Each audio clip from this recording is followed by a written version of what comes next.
Selamat pagi, salam sejahtera untuk kita semua yang kami hormati Pak Kaban, Bapak Dr. Ivanovic Agusta, Ibu Kapus Daing, BPI, Kemendes PDTT, dan seluruh peserta webinar, Pak Moderator juga nih, termasuk Mbak Nadia. Terima kasih atas waktunya yang diberikan kepada kami. Sebagaimana yang disampaikan oleh Pak Kaban tadi dan Ibu Kapus bahwa kita hari ini masuk ke era teknologi 4.0, bahkan mungkin 5.0 nih. Karena kombinasi teknologi digital dengan teknologi informasi, penggunaan aplikasi seperti itu menjadi indikasi bahwa kita sudah berada di era yang sangat canggih. Nah, kemudian yang kedua, tahun 2020, Mas Muji, 2020 sampai hari ini, kita nggak sadar bahwa kita di blessing oleh Allah nih. Tuhan berikan keberkahan kepada manusia untuk menggunakan tools. Kita nggak nyadar nih bahwa sebenarnya kita harusnya sebelum itu sudah gunakan teknologi informasi. Teknologi digital ini bukan tahun 2020, tapi tahun 2020 itu masif seluruh Indonesia menggunakan teknologi digital, teknologi informasi, sehingga wifi, internet, jaringan itu menjadi kebutuhan pokok, hak asasi manusia. Kita bisa lihat nih 2020 bagaimana terjadi transformasi dari belajar yang konvensional tatap muka menjadi belajar yang digital melalui virtual. Nah, ini kita lihat tuh di desa-desa awal-awal itu pada gamang semua. Gamangnya gimana? Masyarakat yang hari itu sedang menuntut ilmu pengetahuan melalui pendidikan formal, mereka cari sinyal. Di mana cari sinyal? Akhirnya ada yang di jembatan, ada yang di dekat-dekat tiang, dekat-dekat tower. Nah, ini latar belakang yang memang sebenarnya harus menjadi perhatian kita semua. Yang kedua, melihat hal itu, kita juga mengikuti perkembangan apa yang diarahkan dan diperintahkan oleh Bapak Presiden melalui awal periodisasi kedua nih. Bapak Presiden menjabat sebagai mengabdi kembali pada periode kedua ini. Ada beberapa yang menjadi catatan perintah dari beliau sebenarnya nih. Kalau kita bunyinya di sini arahan, tapi sebenarnya itu perintah yang harus kita terjemahkan di dalam langkah-langkah implementatif. Seluruh sektoral harusnya bergerak mengarah pada apa yang diarahkan dan diperintahkan oleh beliau. Paling tidak ada 5 tuh langkah percepatan yang diperintahkan oleh Pak Presiden. Pertama, segera lakukan percepatan perluasan akses dan peningkatan infrastruktur digital dan penyediaan layanan internet. Tadi Pak Kaban sudah sampaikan juga, 2 tahun, 3 tahun ini semua desa potensi untuk bisa dialir oleh internet. Potensi itu bisa dikembangkan oleh pihak-pihak yang memang memiliki kompetensi. Kemudian desa, kita lupa nih, desa memiliki potensi untuk pengembangan internet juga. Apalagi di dalam regulasi yang dikeluarkan oleh Bapak Menteri yang setiap tahun ini, desa bisa kok melakukan hal-hal yang untuk mempercepatkan layanan internet melalui pengembangan unit usaha di BUMDes dan lain-lain, dan kerjasama mungkin dengan pihak-pihak yang memiliki kompetensi. Yang kedua, perintah Bapak Presiden, Bapak Jokowi, persiapkan roadmap transformasi digital di sektor-sektor strategis, baik di sektor pemerintahan, layanan publik, bantuan sosial, pendidikan kesehatan, perdagangan, industri maupun penyiaran. Nah, perintah yang kedua ini persiapkan roadmap-nya. Maka pada kegiatan desa cerdas ini sebenarnya kita juga mendrive sebenarnya bahwa desa nanti akan membuat roadmap dari desa cerdasnya. Jadi bukan sekedar dia ikut di dalam program, tapi juga mereka diarahkan untuk mempersiapkan roadmap bagaimana mereka mengakselerasi pelaksanaan kegiatan desa cerdas. Jadi bukan sekedar mereka sebagai objek, enggak. Kita menjadikan desa dalam proses desa cerdas ini adalah sebagai partner untuk akselerasi sesuai tema ini. Desa cerdas sebagai akselerasi pembangunan desa. Mengarah kemana? Ke kemandirian desa. Kemandirian desa ini banyak aspek yang bisa dijadikan ukuran bahwa desa itu disebut sebagai mandiri. Yang ketiga, perintah Bapak Presiden adalah percepat integrasi pusat data nasional. Nah, tadi yang disampaikan oleh Pak Ivan yang kami hormati, bahwa SID itu dari tahun 2000 Undang-Undang Desa 2016, 2014 bahwa ada mandat tuh di Undang-Undang Desa. Mandat untuk mempersiapkan, menyediakan sistem informasi desa atau SID. Nah ini pada skala nasional diarahkan bagaimana konsolidasi data itu bisa dikelola oleh negara ini secara baik. Nah, Pak Kaban mengarahkan pemerintah melalui Kementerian Desa PDT dan Transmigrasi secara implementatif oleh BPI yang hari ini Pak Ivan sebagai leader di situ mengarahkan bahwa wali data nasional yang dilokalisir pada tingkat bawah itu ada di desa. Maka penguatan kompetensi di desa itu menjadi sangat strategis harus dilakukan. Kemudian yang keempat, siapkan kebutuhan SDM talenta digital. Siapkan kebutuhan SDM talenta digital. Coba yang keempat kita terjemahkan di dalam kebijakan yang harusnya kita implementasikan. Talenta itu apa maknanya? Maknanya itu mereka itu SDM yang berbakat untuk pengelolaan, pemanfaatan, dan penggunaan digital. Jadi bukan mempersiapkan orang-orang yang tidak paham digital. Nah, desa cerdas diarahkan bagaimana desa itu meng-create sumber daya manusia yang memiliki talenta digital. Nah, Kementerian Desa desain ini dengan transformasi digitalnya melalui desa cerdas. Desa cerdas ini salah satu tools yang diharapkan mampu melahirkan talenta digital yang ada di desa. Fasilitasi yang dilakukan melalui duta dan kader digital. Karena di dalam Permendes tentang Permendes 20 tahun 2021 tentang PPMD itu, pembangunan pemberdayaan masyarakat desa, dan implementasinya pada lex spesialisnya ada surat keputusan Menteri nomor 40 tahun 2021 tentang pendamping desa. Salah satu bentuk pendampingan di dalam kegiatan ini adalah dilakukan melalui kader dan duta dan kader digital. Ini tidak mengabaikan pendampingan yang sudah eksis, termasuk TPP, teman-teman TPP nih. Bukan berarti ini mengambil alih peran atau tugas tanggung jawab dari teman-teman TPP. Tapi kita punya mandat untuk menjamin bahwa nilai-nilai yang tadi Pak Kaban sampaikan di dalam teorinya, ini transformasi sosial nih. Ada value yang diintervensi kepada masyarakat untuk aspek pemberdayaan. Value diintervensi itu bridgingnya melalui pendampingan. Nah, value mau diintervensi di sini adalah teknologi digital. Pelaksanaan kegiatan-kegiatan melalui pemanfaatan teknologi digital. Value-nya di mana? Bridging-nya di mana? Pendampingan. Pendampingan oleh teman-teman duta itu bukan mengambil alih, bukan. Tapi lebih pada untuk penguatan fungsi-fungsi pendampingan yang ada di desa yang spesifiknya menjalankan mandat percepatan pembangunan transformasi digital ini. Kemudian yang kelima, yang berkaitan dengan regulasi, skema pendanaan dan pembiayaan segera disiapkan secepat-cepatnya. Regulasi, skema pembiayaan, kemudian pendanaan dan pembiayaan segera disiapkan secepat-cepatnya. Regulasi sudah nih, regulasi sudah.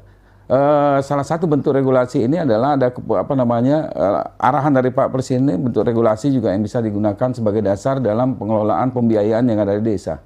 Sumber pendanaan sudah jelas juga dari pusat melalui kementerian sektoral, kementerian koordinatif melalui Kementerian Desa juga, Kementerian Dalam Negeri, kemudian sampai ke skala lokal yang disampaikan oleh Pak Kaban tadi bahwa di desa sebenarnya bisa gunakan tuh sumber pembiayaan atau pendanaan yang digunakan untuk mempercepat pembangunan atau kegiatan transformasi digital ini.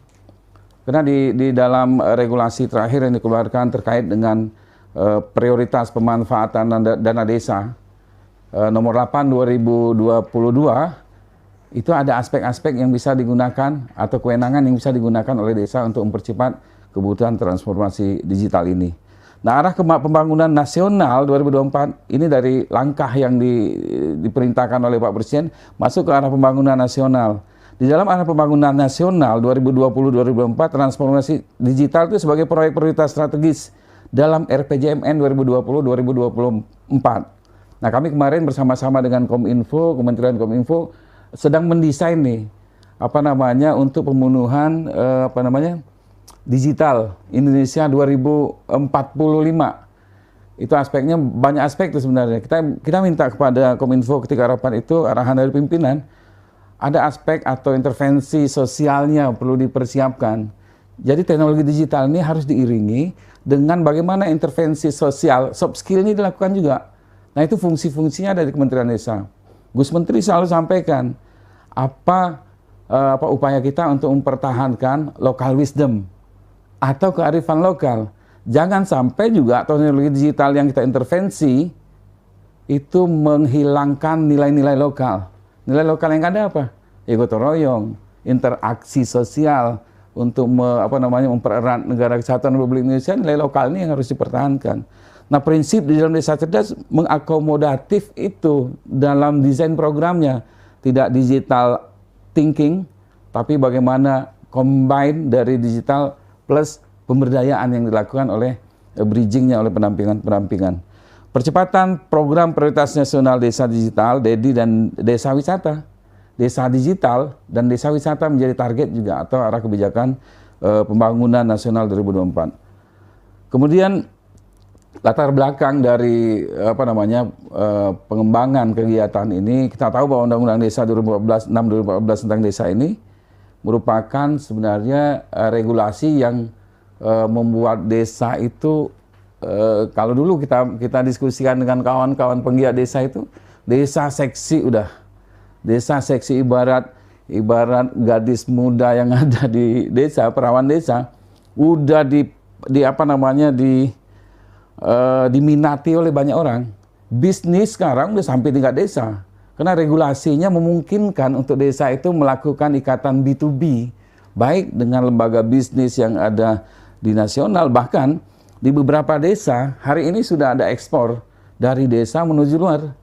Ini akibat dari kemajuan teknologi. Lalu, kenapa kita tidak manfaatkan itu sebagai salah satu instrumen yang bisa mempercepat? Kata Tuhan itu, apakah kau tidak berpikir? Nah, kita pikirkan itu.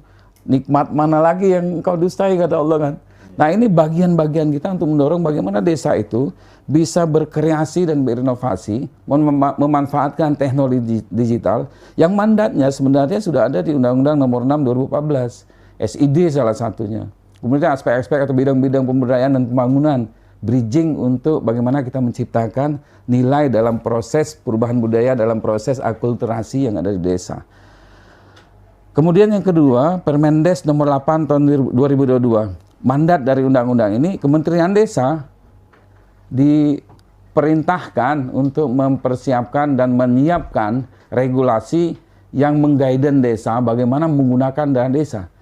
Karena di Undang-Undang Desa, konsekuensi yang positif yang ada di Undang-Undang Desa adalah turunannya adalah bagaimana desa itu diberikan pembiayaan. Tidak hanya di undang-undang itu mengatur bagaimana desa itu mengelola kewenangannya, tapi bagaimana negara menyiapkan sumber daya keuangannya untuk dia bisa melakukan atau mengelola kewenangan yang ada di desa.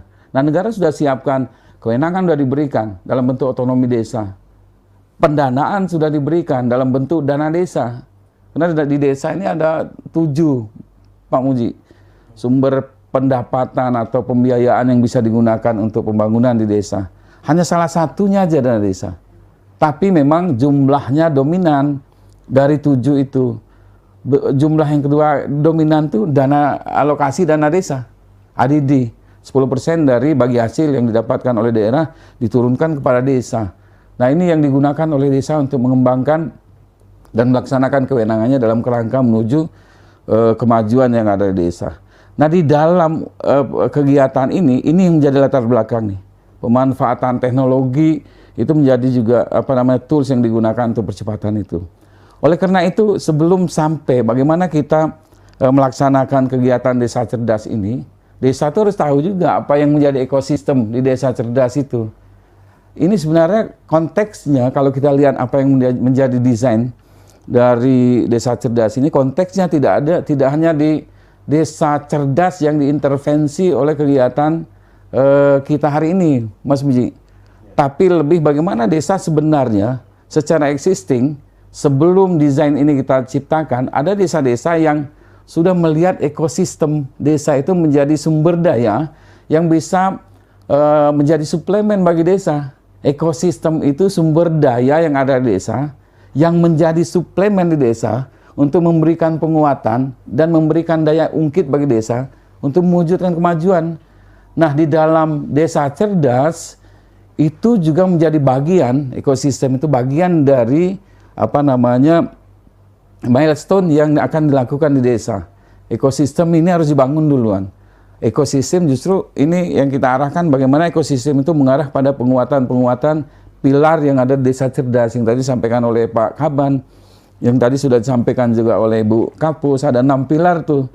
Nah, dimulai dari prakondisi. Prakondisi ini masyarakat pada desa cerdas melalui pendampingan oleh duta dan kader melihat kondisi dan memetakan apa yang terjadi di desa itu. Khususnya melihat apa sih yang menjadi mitra atau potensi di dalam ekosistem itu untuk mengakselerasi atau mengungkit atau mendorong upaya dia untuk membangun desa itu. Kemudian dilakukan melalui juga tahapannya persiapan. Setelah di prakondisi, ada persiapan-persiapan yang dilakukan. Kemudian baru mengimplementasi. Dari implementasi, tentu ada output tuh. Implementasi desa cerdas ada output, kemudian outcome. Outcome-nya salah satunya adalah tadi yang disampaikan juga. Ini sebenarnya materinya udah disampaikan sebagian besar oleh Pak Kaban.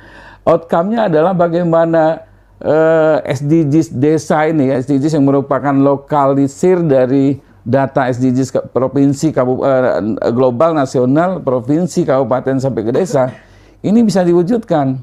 Target SDGs kan 2030 tuh. Sekarang 2024 program kita melalui intervensi kegiatan ini batasnya sudah berakhir. Nah, selanjutnya sampai 2030 SDGs ini menjadi guidance arah dari pembangunan desa itu. Karena dia menjadi outcome, bahkan menjadi impact dari semua aktiviti yang ada di desa.